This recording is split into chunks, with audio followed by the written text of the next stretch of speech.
আপনি কি জানেন যার সঙ্গে মিশছেন সে কেমন? যার সঙ্গে বন্ধু করবেন বা করেছেন সে খারাপ না ভালো কিভাবে বুঝবেন? কোন ধরনের মানুষ থেকে দূরে থাকা উচিত? এসব বিষয়ে চাণক্য নীতিতে কি বলা হয়েছে? যারা খুব মিষ্টি কথা বলে এই ধরনের লোকদের থেকে সবসময় সাবধান থাকা দরকার। কথায় বলে দুষ্টু লোকের মিষ্টি কথা। এই ধরনের লোকেরা তাদের নিজেদের স্বার্থে যে কোনো স্তরে যেতে পারে এবং যে কোনো সময় আপনাকে ঠকাতে পারে। তাই এই জাতীয় লোকদের থেকে সর্বদা দূরত্ব বজায় রাখুন।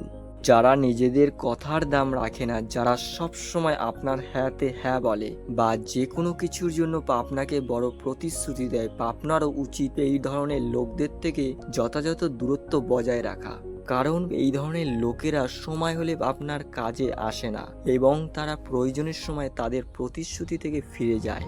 যারা আপনার সামনে আপনার শুভাকাঙ্ক্ষী কিন্তু আপনার পেছনে আপনার খারাপ করে বা আপনার সাথে খারাপ করতে পিছুপা হয় না, সেই মানুষদের থেকেও দূরে থাকতে হবে। এই ধরনের লোকেরা যে কোনো সময় আপনার ক্ষতি করতে পারে এবং সমাজে আপনার ভাবমূর্তি ক্ষুণ্ণ করতে পারে।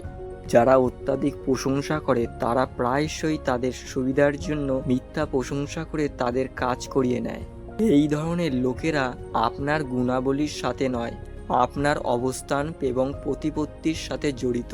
এই ধরনের লোকদের সাথে থাকলে আপনি বাস্তব জীবন থেকে দূরে সরে যাবেন, তাই তাদের থেকে দূরে থাকুন। নোংরা এবং ভুল অভ্যাসের লোকের থেকে দূরত্ব বজায় রাখা আপনার জন্য ভালো। এই ধরনের লোকের সঙ্গ ভালো নয়, এটা আপনার ভালো ভাবমূর্তি নষ্ট করে, যার কারণে আপনার সুনামই শুধু খারাপ হয় না, মানুষ আপনার থেকে দূরে সরে যেতে থাকে। প্রয়োজনের সময় এক বা দুটি মিথ্যা বলা স্বাভাবিক, তবে আপনার উচিত এমন লোকদের থেকে দূরত্ব বজায় রাখা যারা প্রায়শই মিথ্যা বলে। এই ধরনের লোকেরা আপনাকে যে কোনো সময় বড় সমস্যায় ফেলতে পারে। এছাড়াও আপনি যে কারোর সামনে আপনাকে বিব্রত করতে পারে। চাণক্য বলেছেন, যেসব মানুষের দুটি সত্তা থাকে, একটি সে আসলে ঠিক যেরকম, আর অন্য সত্তাটি হলো সমাজের কাছে সে নিজেকে যেভাবে তুলে ধরে। তাই চট করে কোনো মানুষ সম্পর্কে ধারণা করে নেওয়া ঠিক নয়। একজন মানুষের প্রকৃত ঠিক কী রকম তা চট করে বোঝা যায় না, তাই বন্ধু করার আগে ভালো করে পর্যবেক্ষণ করা জরুরি। চাণক্য নীতি অনুসারে কারোর সঙ্গে বন্ধুত্ব করার আগে সে অন্যের জন্য কতটা ত্যাগ স্বীকার করতে পারে তা দেখে নেওয়া জরুরি। যে মানুষ নিজের জন্য ছাড়া অন্য কারোর উপকারে আসে না, তার থেকে যতটা সম্ভব দূরে থাকা ভালো। এরা কখনোই ভালো বন্ধু হতে পারে না, এদের ইগো খুব বেশি হয়।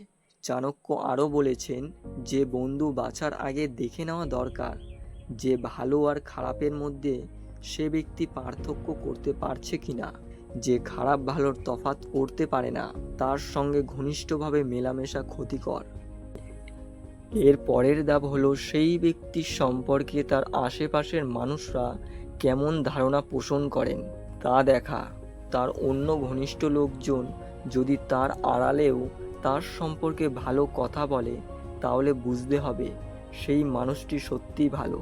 এর পাশাপাশি ওই ব্যক্তি নিজের কাছে মানুষদের সম্পর্কে তাদের আড়ালে কেমন কথা বলে সেটাও বিবেচ্য। যদি ঘনিষ্ঠ কারোর সম্পর্কে তার আড়ালে কোনো ব্যক্তি নিন্দে করে, তাহলে সেই ব্যক্তির চরিত্র সম্পর্কে মনে সন্দেহ জাগে। বন্ধু বাছার চতুর্থ ধাপে খেয়াল করতে হবে সেই ব্যক্তির ধ্যান ধারণা। যে মানুষ নিজের সুবিধা চরিতার্থ করতে অতিরিক্ত মিথ্যা কথা বলে না, নিজের জ্ঞান ও নিজের চেহারা নিয়ে গর্ব প্রকাশ করে না এবং অন্যের মতামতকে মূল্য দেয়, সেই হলো সবার চেয়ে সেরা।